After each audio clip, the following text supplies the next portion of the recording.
What if I told you that the King of APS-C is about to be dethroned by its own successor? Welcome back to Tap Tech. If you've been holding off on a camera upgrade, you're going to want to see this, because the leaks coming out about the Canon EOS R7 Mark II aren't just minor updates. They are a total industry shift. We are talking about technology that was previously locked behind a $6,000 price tag, now coming to a body you can actually afford. In today's video, we're breaking down the confirmed leaks, the secret sensor tech, and why Nikon and Sony should be very, very worried. Stick around until the end, because the release date and pricing strategy just leaked, and it's much closer than you think. For years, the original R7 has been the go-to for wildlife and sports photographers who need that extra reach without the massive full-frame price tag, but it had its flaws. That rolling shutter effect, the tiny viewfinder, the lack of a vertical grip? Well, Canon has been listening. And the Mark II is designed to be the mini R1 we've all been dreaming of. Let's start with the heart of the beast, the sensor. For months, the rumor mill was split between a 32-megapixel and a 40-megapixel sensor. We can now confidently say that Canon is testing a 39-megapixel back-illuminated sensor. But here's the kicker that will change your photography forever. It is heavily rumored to be a stacked CMOS design. If you're not a gear nerd, here's why that matters. A stacked sensor allows the camera to read data almost instantaneously. This means the jello effect, or rolling shutter, that ruined your fast action bird shots on the original R7 is effectively dead. You'll be able to use the electronic shutter for everything, capturing silent 40 frames per second bursts with zero distortion. Imagine never missing the exact moment a hawk takes flight because your shutter was too slow or your image was warped. This puts the R7 Mark II in the same league as the Nikon Z8 and the Sony A1, but at a fraction of the cost. And it's not just about speed. To handle that massive data flow, Canon is bringing over the DIGIC Accelerator from the flagship R1 and R5 Mark II. This isn't just a processor, it's an AI engine. The autofocus on the R7 Mark II is expected to be the best ever seen in an APS-C camera. We're talking about action priority modes that can actually predict where a ball is going in a soccer match or lock onto a bird's eye through thick branches with frightening accuracy. If you've ever struggled with the original R7's focus pulsing in high-speed scenarios, this new dual-chip architecture is the solution you've been waiting for. Now, let's talk build and ergonomics, because this is where the premium feel really kicks in. One of the biggest complaints about the original R7 was its size. Felt a bit cramped. The Mark II is growing up. Leaks indicate a larger form factor, almost identical to the R6 series.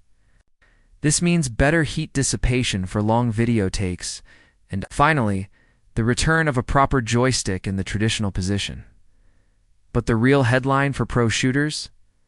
The card slots. We are moving away from dual SD cards. The R7 Mark II is expected to feature one SFexpress Type B slot and one UHS-2 SD slot. This is a massive win for videographers who need the speed of SFexpress to record the rumored 8,000 video or 4K, 120p and 10-bit RAW. Yes, you heard that right, 8K on a crop sensor. This makes the R7 Mark II a legitimate B-cam for high-end cinema productions. Speaking of video, the internal stabilization is getting a major boost. While the current R7 is good, the Mark II is pushing for 8.5 stops of coordinated IBIS. If you're a travel vlogger or someone who hates carrying a gimbal, this is your dream setup. You'll be able to shoot handheld shutter speeds of half a second or more and still get tack-sharp results. Combine that with a new, higher resolution 3.69 million EVF, and the experience of shooting with this camera will feel light years ahead of its predecessor. But there is a catcher, rather. A controversy. There are very strong rumors that Canon might ditch the mechanical shutter entirely. It's just like Nikon did with the Z9. By going electronic only, Canon can make the camera more durable, faster, and quieter. For some, this is the future. For others, it's a bold move. But with the speed of that new stacked sensor, you likely won't even miss the mechanical click. So when can you get your hands on it? As of January 2026, the consensus from supply chain insiders is an official announcement at the CP Plus show in late February, with shipping starting in the first half of the year.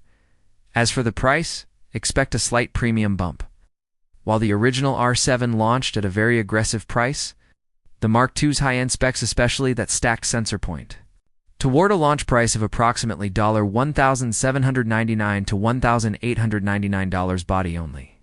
It's a jump, but when you consider it's basically a baby R1, it's still the bargain of the century for professional-grade gear. The real question is, should you wait? If you shoot wildlife, sports, or high-end video, the answer is a resounding yes. The jump from a standard sensor to a stacked sensor is the biggest leap in camera tech in the last decade. The R7 Mark II isn't just an update. It's Canon's way of reclaiming the throne from Fujifilm and Sony. That's the latest on the Canon EOS R7 Mark II. This camera is shaping up to be a total game-changer for 2026. But I want to hear from yous, the move to a stacked sensor. Enough to make you upgrade? Or are you worried about the rumored removal of the mechanical shutter? Drop a comment below and let's get the debate started.